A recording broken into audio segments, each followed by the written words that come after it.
السلام عليكم ورحمة الله. كنتمنى تكونوا بخير وعلى خير وبأفضل الأحوال.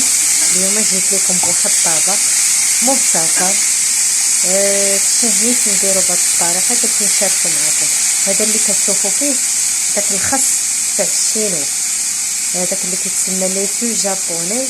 انا حيت ما عمرني ما ذقتو حيت مقلقاش في المدينه ديالي في المغرب.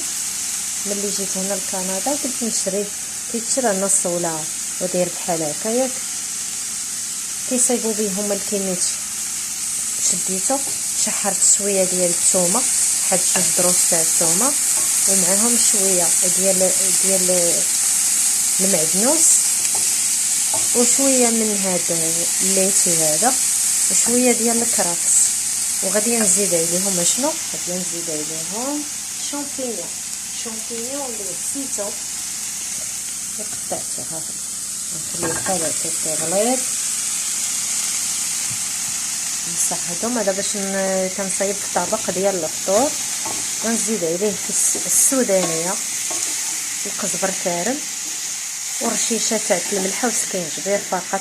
هادشي اللي غادي ندير فيه، وزيت العود في الاخر. شامبينيون راه ما كنفوتوش 10 دقائق كاع. هاد النوع هذا اللي كيتسمى اكسيلو الابيض، شامبينيون بلون، هذا ما خصناش نفوتو ليه في الوقت. غادي نغطي عليهم ونخليهم يتشحروا في ليتيغو، يعني في البخار ديالهم. كنقدموا لكم بالصحه والراحه.